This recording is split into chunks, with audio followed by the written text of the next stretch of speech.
Welcome back, everybody. Today I'm going to be playing an Afanas and Senka deck. I have about an 80% win rate with them right now, so things are actually going really well. The goal of this deck is to play some key small followers, then you'll buff them up with Afanas and Senka while you control the board with your spells. I'm running the rare Sneezer Shroom and Mage Dancer as my main followers. For a while, I was running Ortis Carrier too, but I think you really need to max out on Beauty Sleep, Intimidation, and Meditation Training, which are all really strong and they help you play more spells. For the common cards, I have 3 of each spell except for Kraken's Wrath, because you can't guarantee you'll go second with this leader, and I feel like it's too expensive for combos until like pretty late in the game.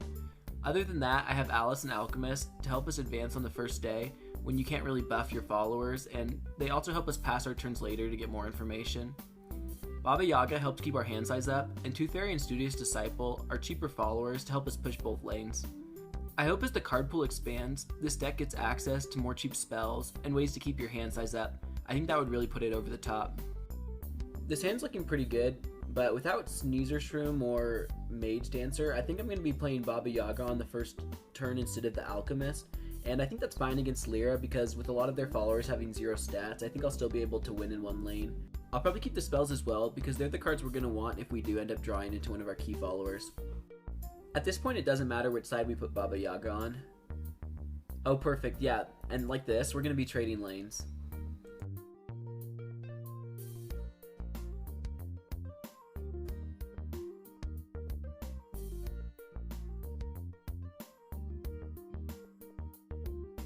Wow, these draws are perfect. With that, we'll probably just throw another Studious Disciple into the mana pool because it's definitely one of our filler cards. With the access to Anchored in our hand, I don't think we'll have to really worry about this acapella training. Wow, while this Jhin is frightening, I think this is actually perfect because now we can push both sides. I'll probably use the Baba Yaga on one of them just because it's a less valuable resource. I don't want to use Off You Go here because it's a really strong card that we can save for later, and pushing both sides is the same as if we win one side and they win neither.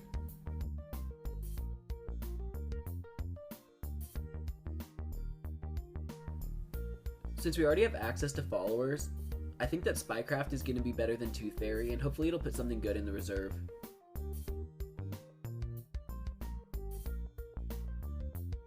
I don't want to deal with this Cone Man, and if I play Spycraft now, I'll have more information for the rest of the turn, so I think I'll lead off with that.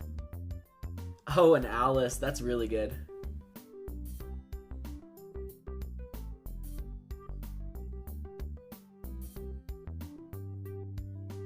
With 5 mana to our 3, I don't think we can push both lanes, and I really want to keep this Sneezer Shroom around because that'll create a lot of value for next turn, so I feel fine about using Meditation Training.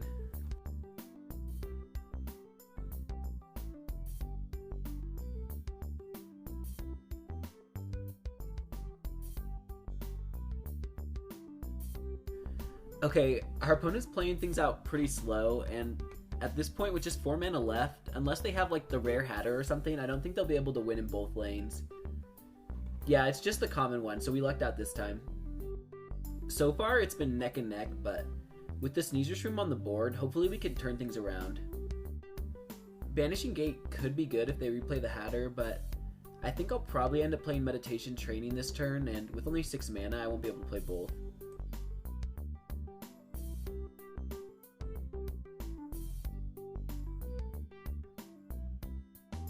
Having the highest stat in the region we want to progress on makes this follower kind of annoying, but I think I'm going to play out Mage Dancer. Since we have Off You Go as follow-up, there's a good chance that we could surprise them and win in both lanes. It'd be great if they use the Hatter to anchor something and then we can use Off You Go on it to get rid of 2 of their resources.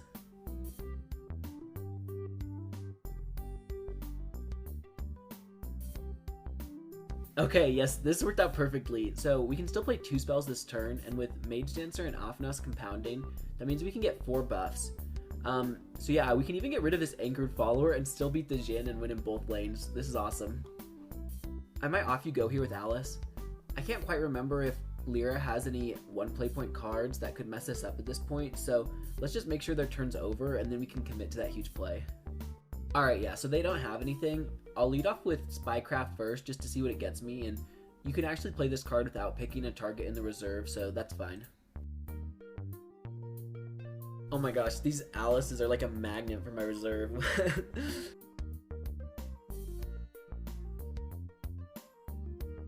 Alright, let's throw out these buffs, and yeah, that worked out just as good as we could have hoped.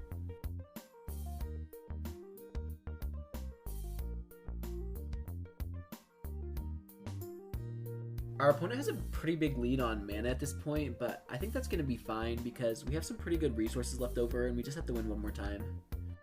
I definitely want to keep the Mage Dancer here and probably Alice as well so that I can hopefully surprise our opponent and win with something sneaky. I think we're probably going to keep the Tooth Fairy here just so that we have the option to push both lanes. Yeah, with this hand, we'll probably just lead off with the Mage Dancer right away so that they can't sabotage it. And then if Alice sticks around, we'll probably just slow play the turn and end up throwing Tooth Fairy in the other lane and then just banishing gate whatever's left in our way and buff whichever follower needs it.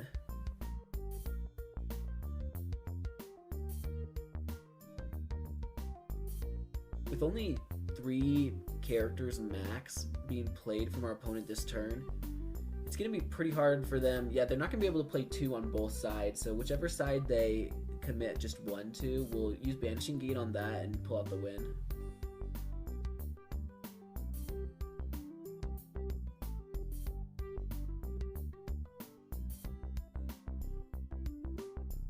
Alright, yes, I was getting a little worried when they started playing their turn kind of slow, but now that they're out of mana, we can just pick which side we want to win on, and with that, we're going to have a win for Afanas and Senka.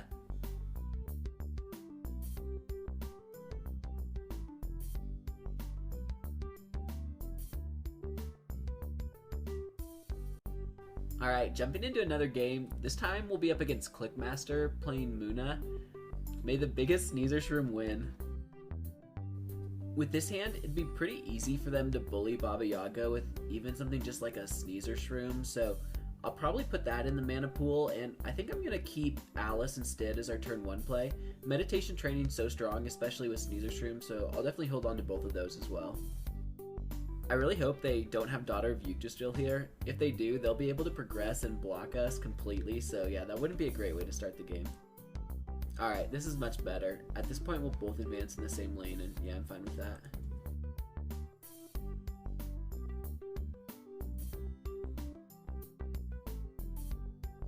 Muna doesn't really have a lot of removal, so I think we can get rid of the second Sneezer Shroom here, especially since we have Meditation Training to keep the first one around for a long time. Alright, with this Cone Man using up all of their mana, we're in a great position. We can throw this Sneezer Shroom in either lane and use the Intimidation to, yeah, totally negate everything they've done this turn.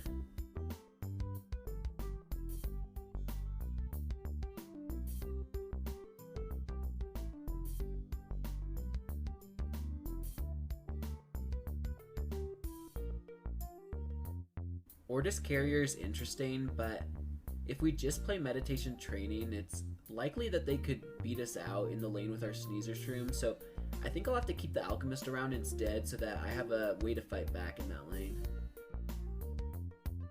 Let's lead out with the Meditation Training, then it still gives me the option to play either 3-drop moving forward.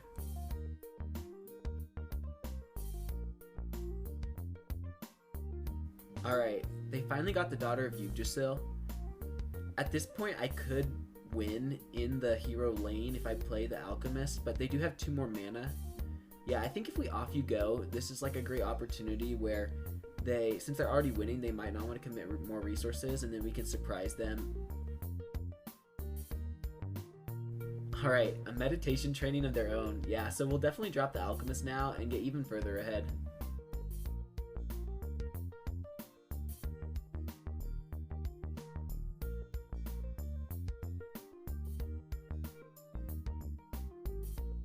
Alright, so we've got some of the best spells in our hand, and I think Studious Disciple is going to be largely irrelevant because we already have access to a 1-cost Alchemist.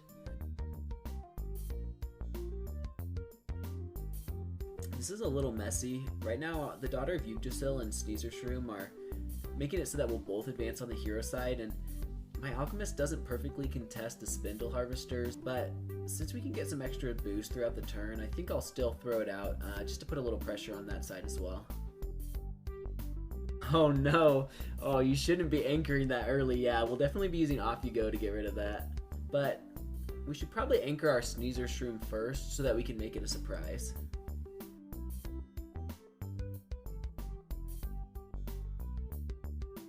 Okay, I buffed the Alchemist because I was trying to pressure both lanes, but now that I'm thinking about it, that might be a mistake. Yeah, oh, this did not work out how I wanted. Yeah, now I'm gonna probably have to use my removal on Yongsu instead of the Daughter of Yggdrasil. I think if I played this a little different, I would probably go back and buff this Sneezer Shroom instead. So then they would be losing in the side with the Daughter of Yggdrasil and commit another follower there. And then we'd be able to remove the Daughter of Yggdrasil and buff the Alchemist still, but just delay that until later and kind of control where they play their followers. With this big lead, we should be fine. The Mage Dancer is a much better resource, so let's get rid of the Alchemist. I could play Mage Dancer and then use Meditation Training on both followers, but since they have such a big presence with their anchored followers, I think we're going to need to use Off You Go, or we might not end up winning in either lane.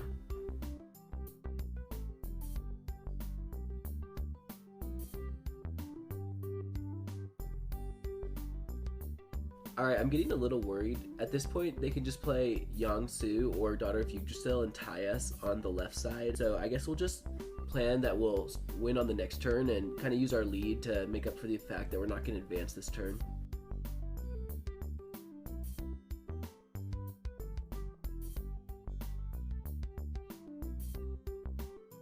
Even though we're not progressing, they're only moving on one side, so it's not that big of a worry. Also, our Shroom is going to buff itself at the start of the next turn, which means that we'll actually be ahead in the left lane before playing any resources, so I think we're in a good position. While the Tooth Fairy could be good to get rid of Daughter of Yggdrasil, since they're going first, we might not have that opportunity. Also, Alice has a huge water stat, which could be great on the right side, so yeah, I think we'll put the Tooth Fairy into the mana pool.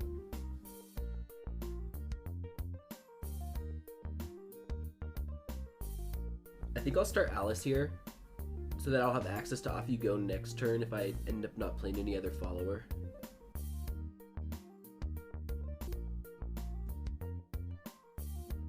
Since they matched us exactly on the right side, even just one buff from our leader is going to put us ahead there. With 1 mana left, and the Spindle Harvester only having a 4 stat, I think it's going to be pretty irrelevant, so we can pretty much plan out our turn. At this point, we're not going to be able to take the left side, so I guess we can just anchor the Shroom and buff up the Alice, and at that point we'll be able to win on one side and have a huge Shroom to help us win the next turn as well.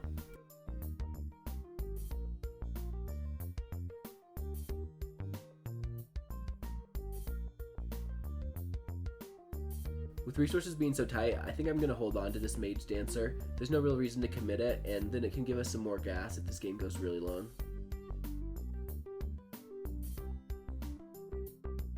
Okay, these draws are incredible. Yeah, at this point, I don't even think we need to throw anything into the mana pool. We'll use Alice's Off You Go effect for free, and then, yeah, we'll be able to play the rest of these cards to finish up our turn. Yeah, there's no way they're going to be able to play enough followers with 2 removals that we won't be able to win on at least one side. They're only going to have access to 4 cards, and we can slow play our turn by starting with the Mage Dancer. So we'll basically get to see everything they're going to do before we have to commit both of these spells. I think we're in a really good position. Without a removal for our Shroom, which is highly unlikely, I don't think there's any way we'll lose this game. Yeah, there you go. They concede, they know it. Yeah, looking at their reserve, they have enough mana to play both followers, but with the removals in our hand, we could just 1-for-1 both of them, and at that point, we'll be able to buff up our Mage Dancer so that we're winning on both sides. Thanks for watching the video. I had a lot of fun playing this deck and putting the content together for you. If you have any questions about the deck list or how to play it, let me know in the comments below. And if you enjoyed this video, make sure to leave a like and subscribe for future content.